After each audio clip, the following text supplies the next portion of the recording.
জান্নাতীদের কাছে আল্লাহকে দর্শনের চাইতে প্রিয়তর কোনো জিনিস আর হবে না।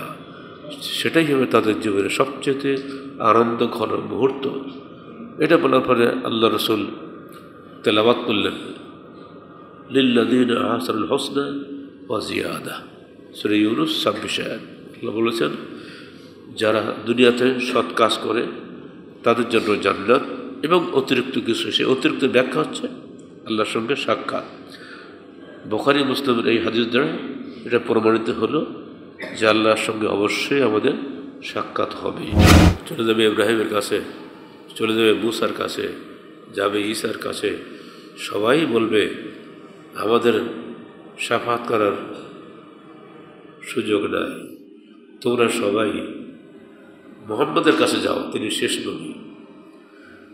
তখন সবাই আমাদের নবী মুহাম্মদ রাসূলুল্লাহ সাল্লাল্লাহু আলাইহি ওয়াসাল্লাম কাছে ছুটে আসবে। আমাদের সৌভাগ্য যে আমরা শেষ নবীর উম্মত হতে পেরেছি, এটা মহা সৌভাগ্য আমাদের। আমরা ইহুদি নাসারা ঘরে জন্ম হয় নাই। আহলে হাদিস আন্দোলন বাংলাদেশ, আসুন পবিত্র কুরআন ও সহিহ হাদিসের আলোকে জীবন গড়ি। যাবতীয় প্রশংসা ও আরাধনা সেই মহান আল্লাহ পাকের জন্য, যিনি আমাদেরকে দীর্ঘদিন যাবৎ তার এই নবমণ্ডলে ও ভূমণ্ডলে বসবাসের সুযোগ দান করেছেন, এবং সেজন্য আজকে তার গৃহে আমরা সকলে সমবেত হওয়ার তৌফিক লাভ করেছি। বলুন আলহামদুলিল্লাহ। এই পৃথিবী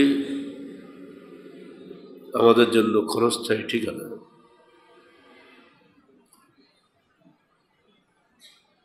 এর ঠিকানার সংবাদ যিনি দিয়েছেন, আমাদের জীবনের সফরসূচি যিনি জানিয়েছেন, যার মাধ্যমে আল্লাহ জানিয়েছেন, সে শেষ নবী মুহাম্মদ রাসূলুল্লাহ সাল্লাল্লাহু আলাইহি ওয়াসাল্লামের জন্যই যাবতীয় দরুদ ও সালাম। আমরা এখানে কেউ নিজের ইচ্ছে আসিনি, আর স্বেচ্ছাকেও যেতেও চাইব না, এটাই ঠিক। যিনি পাঠিয়েছেন তার কাছেই ফিরে যেতে হবে, এটাও নিশ্চিত। সুম্মা ইন্নাকুম বা'দা যালিকা লামাইয়্যিতুন সুম্মা ইন্নাকুম ইয়াওমাল কিয়ামাতি তুবআসুন। তোমাদের অবশ্যই একদিন মাইয়িত হয়ে যাবে, সবাই মরে যাবে, এবং অবশ্যই তোমাদেরকে পুনরুত্থিত করা হবে। সূরা মুমিনুনে আল্লাহ পাক স্পষ্ট বলে দিয়েছেন। আর দুনিয়ার বাস্তবতা এটাই বলছে। ঔষধপত্র, ডাক্তার, কবিরাজ কোনো কিছুরই অভাব নেই, এরপরেও রোগী বাঁচে না। কেন বাঁচে না? রোগীও জানে না, ডাক্তারও জানে না। বহু পূর্বে ইব্রাহিম আলাইহিস সালামকে যখন জিজ্ঞেস করা হয়েছিল আল্লাহ সম্পর্কে, তোমার আল্লাহ কোথায়, আল্লাহর পরিচয় কি, তিনি তার বাপকে এবং সম্প্রদায়ের নেতৃবৃন্দের উদ্দেশ্যে যে কথাগুলো বলেছিলেন, একটা ভাষা ছিল, ওয়াইজা মারিজতু ফাহুয়া ইয়াশফিন। আমি যখন পীড়িত হই, আমার আল্লাহ আমাকে আরোগ্য দান করেন। ৪,৫০০ বছর পূর্বে শিরক অধ্যুষিত নমরুদের ইরাকে বসে এইভাবে দ্ব্যর্থহীনভাবে একাকী হক কথা বলার সৎসাহস আল্লাহ পাক তার নবী ইব্রাহিম আলাইহিস সালামকে দান করেছিলেন। তিনি একাই, কোনো সাথী তার ছিল না, সবাই তার বিরোধী। আজও সে কথাই সত্য। রোগ হয়েছে, ওষুধ আছে, আল্লাহ ওষুধ নাজিল করেছেন, কিন্তু সারানোর দায়িত্ব আল্লাহ। এখানে আপনার কোনো ক্ষমতা নেই। দাওয়ার সঙ্গে দোয়া লাগে। যতই আপনি ওষুধ খান, মানুষের দোয়া যদি আল্লাহ কবুল করেন, আপনি সুস্থ হয়ে যাবেন।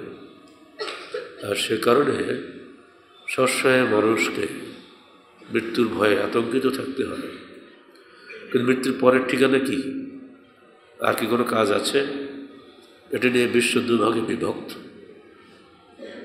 যারা নাস্তিক তারা বলে মৃত্যু পর্যন্তই শেষ ঠিকানা, এরপরে জীবনের কোনো সফরসূচি নাই।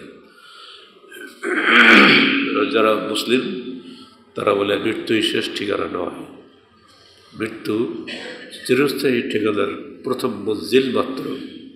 এরপরে বরজাখী জীবন শুরু হবে, এরপরে চিরস্থায়ী জান্নাত অথবা জাহান্নামের জীবন শুরু হবে। এটা আউয়াল মঞ্জিল মানাজিল আখেরা, আখেরাতের মঞ্জিল সমূহের প্রথম মঞ্জিল হচ্ছে মৃত্যু। এটা হচ্ছে কোরআন হাদিসের বক্তব্য, মুমিনদের বক্তব্য। আর যারা কোরআন হাদিস মানে না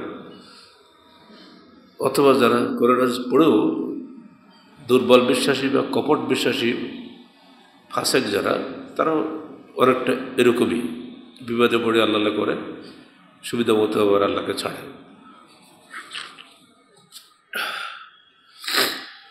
কিয়ামতের দিনের ভয়াবহতা কেমন সেদিনের মানচিত্র আল্লাহ আমাকে অঙ্কন করেছেন কোরআনের মধ্যে। আল্লাহ বলছেন, পৃথিবীতে যত অশান্তির মূল কারণ হচ্ছে তোমাদের দুনিয়া পূজা। তোমরা যতই বলো তোমাদের নিজেদের দোষে তোমাদের এই অধঃপতন। আমাদের খুব বড়াই করে শুনতে পাই পত্রিকায়, এখন এই বাংলাদেশের মানুষের গড় আয়ু বৃদ্ধি পেয়ে ৭২ হয়ে গেছে। কত যে খুশি, আনন্দে লাফাচ্ছে। এটা নাকি আমাদেরই ক্রেডিট, কারণ আমরা এখন ওষুধপত্র বানাচ্ছি ভালো, আমাদের ওষুধ রপ্তানি হচ্ছে বিদেশে, আমরা এখন বিশ্বে ওষুধ উৎপাদনে একেবারে রোল মডেল হয়ে গেছে। সেজন্য আমাদের আয়ু বেড়ে গেছে। কত আর গল্প শুনব, একবার তার ফিরে তাকায় না। যে যুগে এই সমস্ত ফার্মেসি ছিল না, ওষুধের কারখানা ছিল না, সেই যুগে মানুষ শত শত বছর বেঁচেছে। নমরুদ 400 বছর রাজত্ব করেছে। ইব্রাহিম আলাইহিসসালাম 200 বছর বেঁচেছিলেন। ইসমাইল আলাইহিসসালাম 121 বছর বেঁচেছিলেন। ইউসুফ আলাইহিসসালাম 125 বছর বেঁচেছিলেন। সব 100-এর উপরে, এবং তারা সুস্থ হলে বেঁচেছিলেন, প্যারালাইসিস হয়েছিলেন, বেঁচেছিলেন না। তাহলে এইসব ওষুধ বানিয়ে লাভটা কী হচ্ছে? বরং এটি বাস্তব। পত্রে হেডিং আসে, ওষুধের বাজারে ভেজালের সাইলা। ওষুধ বলে যা খাচ্ছি, যে আসলে ওষুধটা কী আল্লাহ জানে। ক্যাপসুলের মধ্যে পাউডার, তা ভালো পাউডার হলে না হয়।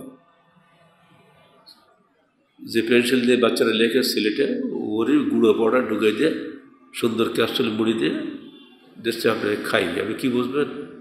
আপনার একটাই ভোগান্তি, টাকাগুলো গেল, উপকার হলো না। অতএব বড়াই করবেন না। আমাদের বাপদাদারা যা বাঁচত, আমরা তা বাঁচি না কেন? সেটার উত্তর বের করেন।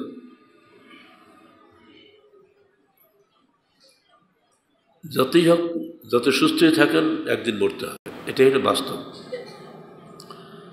আর পৃথিবীতে যত অশান্তি মূল কারণ আমরাই। ওটি আল্লাহ বলছেন, কাল্লা, তোরা আল্লাহকে দোষ দিও না, ভাগ্যের দোষ দিও না। বাল তুহিব্বুনাল আজিলা, তোমরা দুনিয়াকে বেশি মহব্বত করো, বেশি ভালোবাসো। ওয়া তাযারুনাল আখিরা, আর আখিরাতকে পরিত্যাগ করো, বলেই তোমাদের যত ভোগান্তি। ওজুহি ইয়াওমাইযিন নাযিরা ইলা রাব্বিহা নাযিরা, আখিরাতে যখন তোমরা উপস্থিত হবে, সেদিন একদল মানুষের চেহারা হবে উত্তুল্য, উজ্জ্বল। ইলা রাব্বিহা নাযিরা, তারা তাদের প্রতিপালকের দিকে একদৃষ্টিতে তাকিয়ে থাকবে নিষ্পলক নেত্রে। মানুষ যাকে কখনো দেখেনি, যতই নেটে তার চেহারা দেখুক, যদি ওই মানুষটা আপনার এখানে আসে, আপনি হুমড়ে খেয়ে পড়েন না দেখার জন্য। যার ভয়ে দুনিয়াতে জানমাল ব্যয় করেছি, যাকে পাওয়ার জন্য সালাত পড়েছি, সিয়াম রেখেছি, জুমা এসেছি, ঈদে এসেছি, লক্ষ লক্ষ টাকা ব্যয় করেছি, সেই মহান আল্লাহকে যখন সামনে পাবো, তখন মানুষকে তা দিয়ে তাকাবে না? ওটি আল্লাহ বলছেন ইলা রাব্বিহা নাযিরা, তাদের প্রতিপালকের দিকে তারা এক দৃষ্টিতে তাকিয়ে থাকবে। ওজুহু ইয়াওমাইযিন বাসিরা, আর একদল মানুষ থাকবে তাদের চেহারা হবে বিবর্ণ, মাথা নিচু। তাজুন্নু ইউফআলা বিহা ফাকিরা, মনে করা হবে যে তাদের সঙ্গে ধ্বংসকর আচরণ করা হবে, তো তাদেরকে জাহান্নামে শাস্তি দেওয়া হবে। সেই ভয়ে তাদের চেহারাটা হবে বিবর্ণ। সূরা কিয়ামা 20-25 আয়াতে আখিরাতের এই দৃশ্যের মানচিত্র অঙ্কন করা হয়েছে। এর মধ্যে আমাদের অনেক শিক্ষণীয় আছে। প্রশ্ন হলো, আল্লাহকে কি আসলে দেখা যায়? যার যত মাথা মোটা তার জীবনে তত বেশি বিভ্রান্তি। এগুলি পরে বলছি। আল্লাহকে দর্শন সত্য, প্রমাণ এই আয়াত। আল্লাহকে আমরা দেখব যদি নাকি আমরা ইমানদার হতে পারি। যদি কাফের হই দেখতে পাবো না, মুনাফিক হলেও দেখা যাবে না। যেটা শেষ আয়াতে বলে দেন, বিবর্ণ চেহারা নিয়ে মাথা উঁচুই হবে না, দেখবোটা কি? কাল্লা ইন্নাহুম আন রাব্বিহিম ইয়াওমাইযিন লামাহজুবুন, সূরা মুতাফফিফিন 15 আয়াত।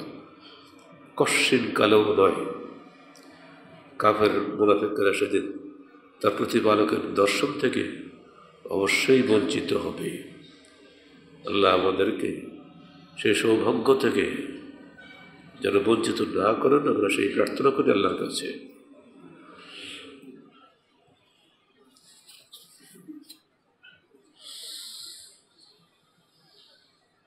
আল্লাহ বলছেন, আল্লাহু ইয়াদউ ইলা দারিস সালাম ওয়া ইয়াহদি মান ইয়াশাউ ইলা সিরাতিন মুস্তাকিম। আল্লাহ মানুষকে ডাকেন চিরস্থায়ী শান্তির দিকে, শান্তির গৃহের দিকে। ওয়া ইয়াহদি মান ইয়াশাউ ইলা সিরাতিন মুস্তাকিম, এবং তিনি যাকে চান সরল পথ প্রদর্শন করেন। লিল্লাযীনা আহসানুল হুসনা ওয়া জিয়াদা লা ইয়ারহাকু উজুহাহুম কাতারুন ওয়ালা যিল্লাহ উলাইকা আসহাবুল জান্নাহ হুম ফিহা খালিদুন। যারা সদাচরণ করেছে তাদের জন্য থাকবে জান্নাত। হুসনা অর্থ জান্নাত, ওয়া জিয়াদা, জান্নাত ছাড়াও অতিরিক্ত কিছু। সে অতিরিক্ত হচ্ছে লিকা আল্লাহ, আল্লাহকে দেখা। ওয়ালা ইয়ারহাকু উজুহাহুম কাতারুন ওয়ালা যিল্লাহ, সেদিন তাদের চেহারা সমূহে কোনরূপ মলিনতা বা অপমান স্পর্শ করবে না। উলাইকা আসহাবুল জান্নাহ হুম ফিহা খালিদুন, ওরা হলেন জান্নাতের অধিবাসী, সেখানে সেদিন তারা চিরদিন থাকবে। জান্নাত থেকে বেরিয়ে কেউ জাহান্নামে আসবে না। হ্যাঁ, জাহান্নাম থেকে বেরিয়ে জান্নাতে যাওয়ার সুযোগ আছে, কিন্তু জান্নাত থেকে বেরিয়ে কেউ জাহান্নামে আসবে না। এখানে বোঝা গেল যে তারা জান্নাত পাবে, তার সঙ্গে অতিরিক্ত কিছু পাবে। সে অতিরিক্তটা কি? লিকা মা আল্লাহ, আল্লাহর সঙ্গে সাক্ষাৎ। এটা একটু পরেই হাদিস দিয়ে প্রমাণিত হবে, দেখবেন। ওয়াল্লাযীনা কাসাবু সাইয়্যাত জাযাউ সাইয়্যাতান বিমিসলিহা, পক্ষান্তরে যারা দুনিয়াতে মন্দ কর্ম করেছে তাদের মন্দের পরিমাণ অনুযায়ী সেদিন শাস্তি দেওয়া হবে। তারহাকুহুম যিল্লাহ, লাঞ্ছনা তাদেরকে নিচু করে ফেলবে। মা লাহুম মিনাল্লাহি মিন আসিম, আল্লাহর হাত থেকে তাদের বাঁচানোর কেউ থাকবে না। কান্নামা ওয়াগশিয়াত ওজুহুহুম কিতআম মিনাল লাইলি মুজলিমা, যেন মনে হবে তাদের চেহারায় রাত্রির অন্ধকার ছেয়ে গেছে। উলাইকা আসহাবুন নারি হুম ফিহা খালিদুন, ওরা হলো জাহান্নামের অধিবাসী, সেখানে তারা চিরদিন থাকবে। সূরা ইউনূস 25-27। কোরআনের এই 3টি আয়াত আপনারা বুঝলেন আল্লাহকে অবশ্যই আমরা দেখতে পাবো এবং আমরা আল্লাহর দিকে তাকিয়েও থাকবো যদি ইমানদার হই। এবার হাদিস নেন عن صهيب رومي رضي الله عنه قال قال رسول الله صلى الله عليه وسلم إذا دخل أهل الجنة الجنة যেদিন জান্নাতবাসীরা জান্নাতে প্রবেশ করবে قال يقول الله تعالى আল্লাহ সেদিন বলবেন তুরিদুনা শাইআন আযীদুকুম বিহি তোমরা কি জান্নাত ছাড়াও অতিরিক্ত আরো কিছু চাও?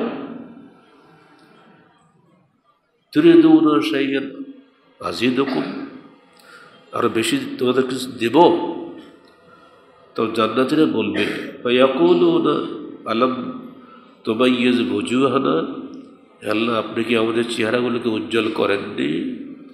আলাম তুদখিলনা জান্নাতা আপনি কি আমাদেরকে জান্নাতে প্রবেশ করাননি? অতুনজিনা মিনান নার আপনি কি আমাদেরকে জাহান্নাম থেকে নাজাত দেননি? বালা ওয়ায়াকশিফুল হিজাব আল্লাহ রাসূল বলছেন অতঃপর আল্লাহ পাক তার নূরের পর্দা খুলে দেবেন।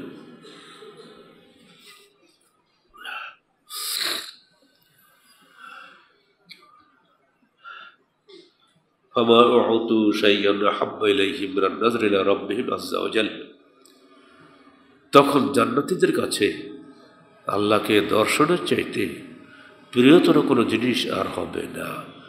সেটাই হবে তাদের জীবনের সবচেয়ে আনন্দ ঘন মুহূর্ত। এটা বলার পরে আল্লাহ রসুল তেলাওয়াত করলেন লিল্লাযীনা আহসানুল হুসনা ওয়া জিয়াদা সূরা ইউনূস 26 আয়াত। আল্লাহ বলেছেন যারা দুনিয়াতে সৎ কাজ করে তাদের জন্য জান্নাত এবং অতিরিক্ত কিছু। সে অতিরিক্ত ব্যাখ্যা হচ্ছে আল্লাহর সঙ্গে সাক্ষাৎ। বুখারী মুসলিমের এই হাদিস দ্বারা এটা প্রমাণিত হলো যে আল্লাহর সঙ্গে অবশ্যই আমাদের সাক্ষাৎ হবে। আসেন 2 নম্বর হাদিস ওয়ান জাবির রাদিয়াল্লাহু তাআলা আনহু قال قال رسول الله صلى الله عليه وسلم فيتجلى لهم فضحك ربه রাওয়াহু মুসলিম। আল্লাহ পাক যখন নূরের পর্দা খুলে দেবেন তখন তিনি তার বান্দাদের সামনে হাসতে হাসতে নিজেকে প্রকাশ করবেন এবং তাদের সাথে কথা বলবেন। আলহামদুলিল্লাহ আল্লাহ পাক আমাদেরকে সেই সৌভাগ্য দান করেন। 3 নম্বর হাদিস عن أبي هريرة وأبي سعيد الخدري رضي الله عنه قالوا يا رسول الله هل نرى ربنا يوم القيامة একদিন সাহাবীরা বললেন হে আল্লাহর রাসূল আমরা কি কিয়ামতের দিন আল্লাহকে দেখতে পাবো? قال هل تزارون في القمر ليلة البدر পাল্টা প্রশ্ন করলেন আল্লাহর রাসূল যে তোমরা কি পূর্ণিমার রাত্রিতে চাঁদ দেখতে কোনো সমস্যা বোধ করো? قالوا لا তারা বলল যে না। قال فهل تزارون في الشمس ليس دونها سحاب তোমরা কি সূর্য দেখতে মেঘমুক্ত আকাশে কোনো সমস্যা বোধ করো? যদি মেঘ না থাকে স্পষ্ট সুন্দর আকাশে সূর্য দেখতে কোনো সমস্যা হয়? قالوا لا সেটা হয় না। জবাব দিলেন قال فإنكم ترونه كذلك অনুরূপভাবে তোমরা তোমাদের প্রতিপালক আল্লাহকে সেদিন দেখতে পাবে। মুত্তাফাকুন আলাইহি বুখারী মুসলিমের হাদিস। আসুন 4 নম্বর হাদিস আর জারির বিন আব্দুল্লাহ قال كنا جلوسا عند النبي صلى الله عليه وسلم জারির বিন আব্দুল্লাহ প্রাথমিক যুগের অত্যন্ত বুজুর্গ সাহাবী। তিনি বলছেন আমরা একদিন রাসূলুল্লাহ সাল্লাল্লাহু আলাইহি ওয়াসাল্লামের পাশে বসেছিলাম। ইজ নাযারা ইলাল কমর লাইলাতুল বদর হঠাৎ তিনি পূর্ণিমার চাঁদের দিকে তাকালেন। সুম্মা ক্বালা অতঃপর বললেন ইন্নাকুম সাতারাউনা রাব্বাকুম কামা তারাউনা হাযাল কমর তোমরা সত্তর তোমাদের প্রতিপালককে দেখতে পাবে যেমন তোমরা এই পূর্ণিমার চাঁদকে দেখতে পাচ্ছ। লা তুজামুনা ফি রুইয়াতিহি তাকে দেখার ব্যাপারে কোনো অস্পষ্টতা তোমরা অনুভব করবে না। মুত্তাফাকুন আলাইহি এটাও বুখারী মুসলিমের হাদিস। আল্লাহকে যে দেখা যাবে কোরআন বলছে, হাদিস বলছে। আসুন 5 নম্বর হাদিস। ওফি হাদিসের সাফাতের হাদিস লম্বা, নিষ্কাত করলে পাবেন। মানুষ দৌড়াবে তখন বাঁচার জন্য। কোথায় গেলে একটু সুপারিশ করা যাবে আমার জন্য? কে সুপারিশ করবে আল্লাহর কাছে? মানুষ প্রথমে আদম আলাইহিস সালামের কাছে যাবে, যে বলবে, আদম তুমি তো আমাদের পিতা, তুমি আল্লাহর কাছে সুপারিশ করো যেন আমাদের ক্ষমা করে দেন। আদম বলবেন, আমি পারবো না, আমি একটা ভুল করেছিলাম বলে জান্নাত থেকে বের করে দেওয়া হয়েছে, আমি আর তোমাদের জন্য সুপারিশ করার অধিকার আমার নাই। জোড়া বসা নুহের কাছে, নুহ তুমি হলে পৃথিবীতে প্রথম রসুল, তুমি আল্লাহর কাছে প্রার্থনা করো যেন আমাদের এই শান্তি হয় কিয়ামতের ময়দানে, তুমি শাফাত করো। নূহ বলবে না, আমিও পারবো না। চলে যাবে ইব্রাহিমের কাছে, চলে যাবে মুসার কাছে, যাবে ঈসার কাছে, সবাই বলবে আমাদের শাফাত করার সুযোগ নাই, তোমরা সবাই মুহাম্মদের কাছে যাও, তিনি শেষ নবী। তখন সবাই আমাদের নবী মুহাম্মদ রাসূলুল্লাহ সাল্লাল্লাহু আলাইহি ওয়াসাল্লাম কাছে ছুটে আসবে। আমাদের সৌভাগ্য যে আমরা শেষ নবীর উম্মত হতে পেরেছি, এটা মহা সৌভাগ্য আমাদের। আমরা ইহুদি নাসারার ঘরে জন্ম হয় নাই, আমরা মুসলমানের ঘরে জন্ম হয়েছে আমাদের। মৃত্যুর পরে সমস্ত মানুষ আমাদের নবীর কাছে ছুটবে, হে মোহাম্মদ আপনি শেষ নবী, আপনি আল্লাহর বন্ধু, আপনি আমাদের জন্য শাফাত করুন। ফায়াতুনি ফাস্তাযিবু রাব্বি, যখন লোকেরা সব এসে আমাকে ধরবে তখন আমি আল্লাহর কাছে অনুমতি চাইব তার কাছে প্রবেশ করার জন্য। ফাইযা রাআইতুহু ওয়াকাতু সাজিদা, যখন আমি আল্লাহকে তার শরীরে নিজ সত্তায় দেখব, আমি সিজদায় পড়ে দেব।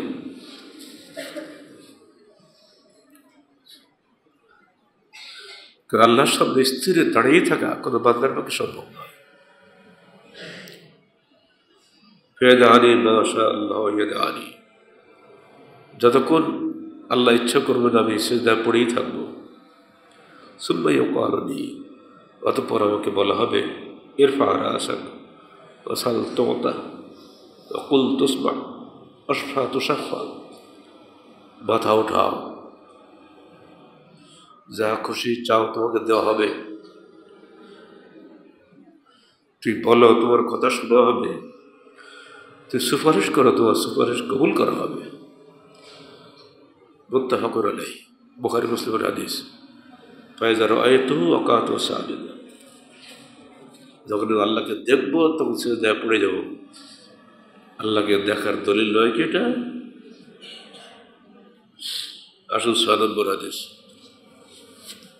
আদী বিন হাতিম রাদিয়াল্লাহু আনহু قال قال رسول الله صلى الله عليه وسلم ثم ليقفن أحدكم بين يدي الله ليس بينه وبينه حجاب ولا ترجمان يترجم له ثم يقولن له، رواه البخاري وغيره। আদী বিন হাতিম থেকে বর্ণিত, রাসূলুল্লাহ সাল্লাল্লাহু আলাইহি ওয়াসাল্লাম বলছেন,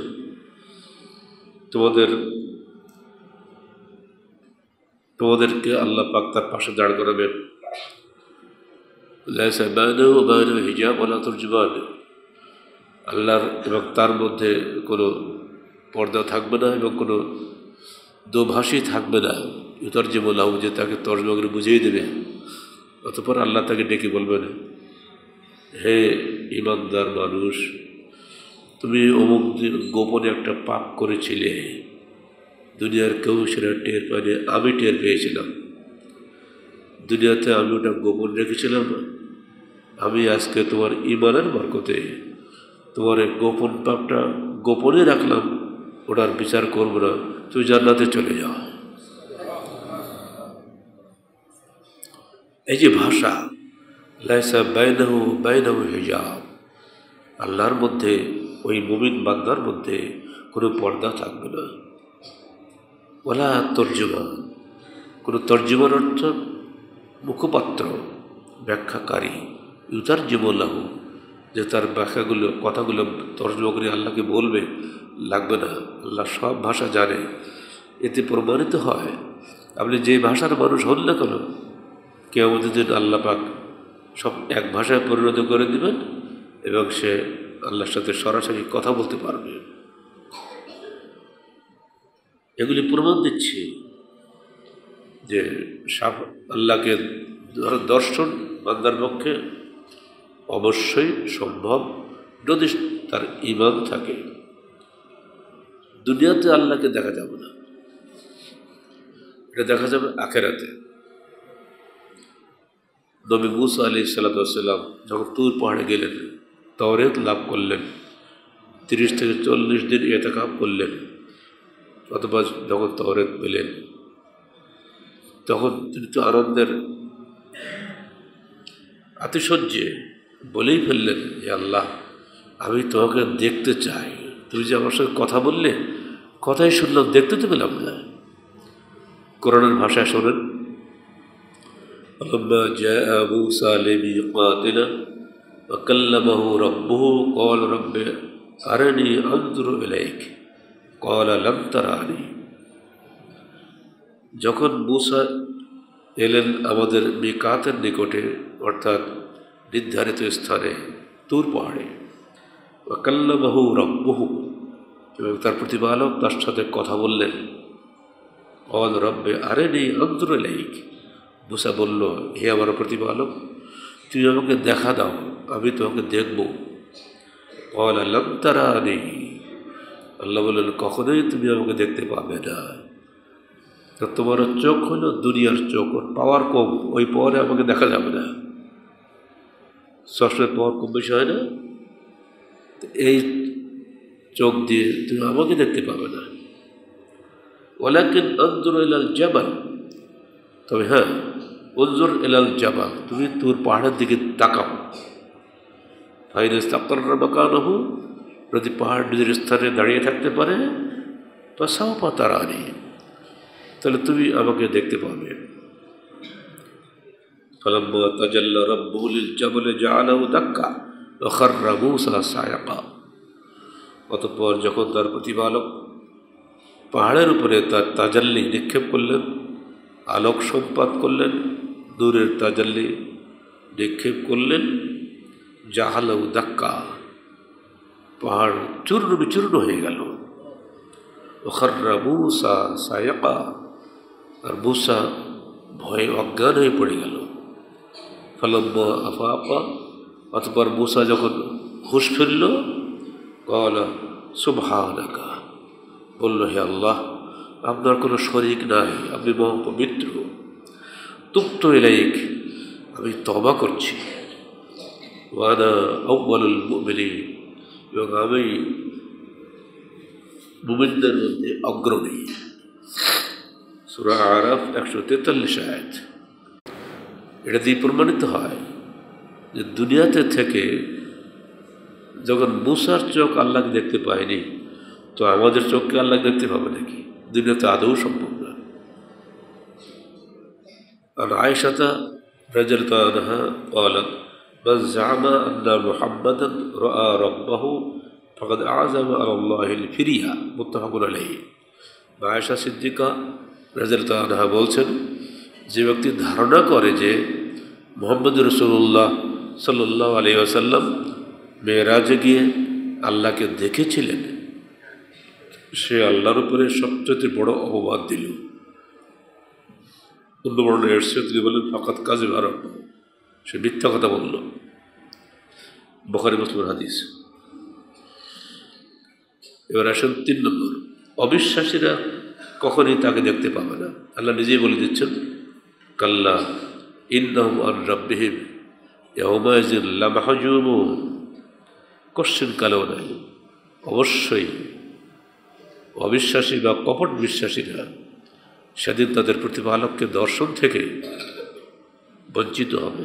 সূরা মুতাফফিফিন 15 আয়াত।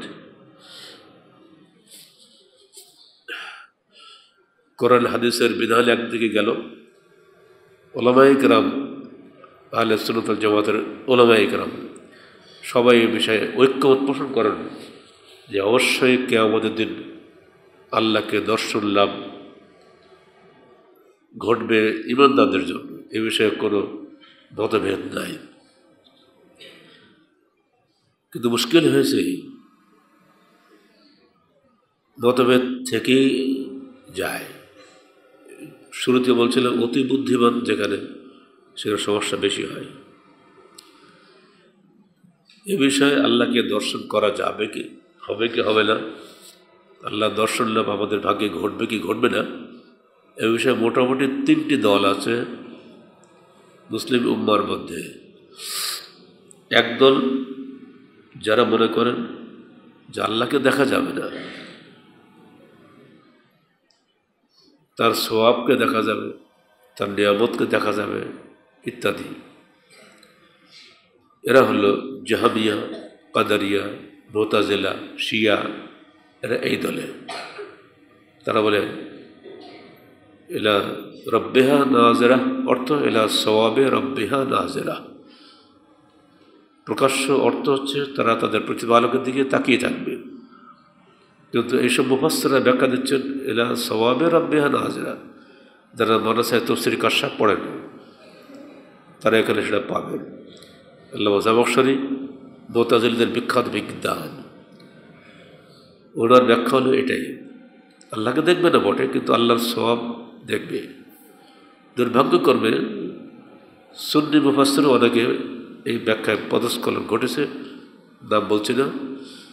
যেহেতু আমাদের স্কুল বা মাদ্রাসা ইউনিভার্সিটিতে কাশফ পড়ানো হয়, অনেক ছাত্র এখানে আছে, তাদেরকে সাবধান করে দিচ্ছি, জামাখশরীর তাফসীরে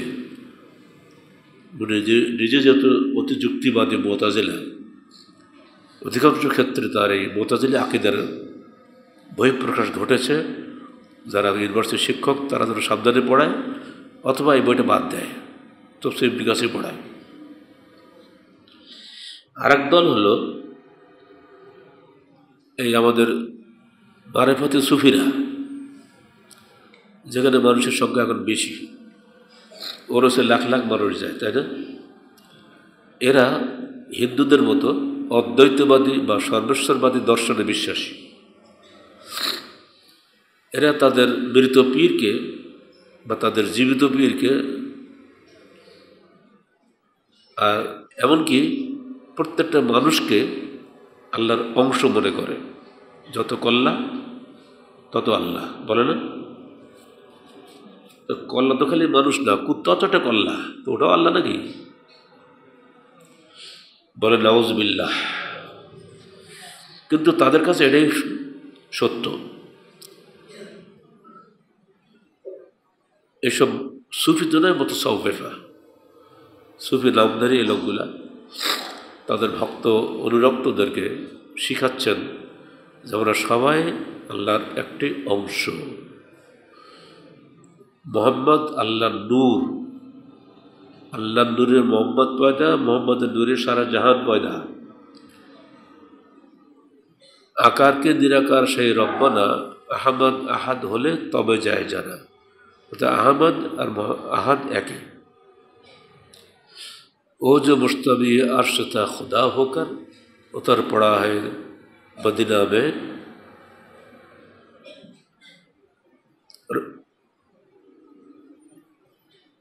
उतर पड़ा है मदीना में रसूल होकर। যিনি আরশে ছিলেন খোদা হয়ে তিনি মদিনায় নামলেন মোহাম্মদ হয়ে, একই। আর আহমদ আর আহাদের মাঝখানে বিবের ওই পর্দা টেনে উঠিয়ে দেখ রে মন, দেখবি সীতায় বিরাজ করে আহাদ নিরঞ্জন।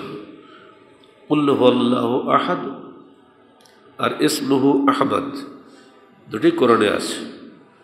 তো নিমটা ফেলে দিলেই আহাদ হয়ে গেল, আর সমস্যা নেই। এই ধরনের ব্যাখ্যা দিয়ে লাখো মানুষকে এরা বিভ্রান্ত করে দিচ্ছে। প্রত্যেক মানুষকে তারা মনে করছে আল্লাহর একটি অংশ। এটাকে বলে অদ্বৈতবাদ, অর্থাৎ আল্লাহ এবং সৃষ্টি এবং স্রষ্টা এক নয়, দুই নয়, এক। আর সর্বেশ্বরবাদ কি? সব জায়গাতে ঈশ্বর, সর্বত্র ঈশ্বর খুঁজিবে। এই নূরে মোহাম্মদের আকিদা পুরো শিরকি আকিদা। এমনকি তারা নুরানি বোর্ড করেছে, দেখছেন? যত বই বই খালে সব নুরানি, আল্লাহর কালাম আমপারা, সেটা সেপেছে দেখলাম কভার পেজে লেখা আছে নুরানি আমপারা। এই জন্য আমরা বলি নুরানিদের কোনো কিছুই তোমরা বাড়িতে রাখবে না, কিনবে না। ওদের আকিদাটাই হয়তো শিরকি আকিদা। সব কিছু নূর আর নূর, মানুষ নেই দুনিয়ায়। এই কথাগুলি যে কত খারাপ, কত ভুল, চিন্তা করা যায় না। আমার রসুল যদি নূর হতেন তাহলে তিনি মানুষের নবী হবেন কেমন করে? মানুষের দুঃখ কষ্ট তিনি কী করে বুঝবেন? নূর তো ফেরেশতা, তাদের তো খাওয়া দাওয়া নেই, তাদের তো পেশাব পায়খানা হয় না, তাদের স্ত্রী সন্তান হয় না। আমার রসুলের স্ত্রী ছিল, সন্তান ছিল, সবাইকে নিয়ে একটা সাধারণ মানুষের মতো তিনি বসবাস করছেন। কোরআন বলছে ইন্নামা আনা বাশারুন মিসলুকুম ইউহা ইলাইয়া, আমি তোমাদের মতো একজন মানুষ, আমার কাছে ওহী নাজিল হয়। নবীর সঙ্গে এইভাবে বান্দার পার্থক্য আল্লাহ পাক বলে দিচ্ছেন। বাশারুন মিসলুকুম, তোমাদের মতো মানুষ, অর্থাৎ দেহের দিক দিয়ে, গঠনের দিক দিয়ে তোমাদের মতো আমি মানুষ, কিন্তু আমি রসুল। তোমাদের কাছে ওহী নাজিল হয় না, আমার কাছে ওহী নাজিল হয়। এটা পরিষ্কার সূরা কাহফ 110 আয়াত। কিন্তু এগুলো তারা মানে না, তার ব্যাখ্যা অন্যরকম। ফলে এই তিনটা গ্রুপ, একদল হচ্ছে টোটালি অস্বীকার করে, আল্লাহকে দেখা যাবে না। আর একদল বলে আমরাই তো আল্লাহ, আবার কী দেখবো, আবার দেখলে আল্লাহ দেখা হবে। মাল্লা গুঞ্জম তার জমিন আসমা লেকি গুঞ্জম তার কুলুবে মোমেনা, আসমান জমিনে কোথাও আল্লাহর বিশাল অস্তিত্বের স্থান ঘটে না, মুমিনের কলবে আল্লাহর অবস্থান আছে। গান বলে দিলাম, মুখস্থ করে দিলাম।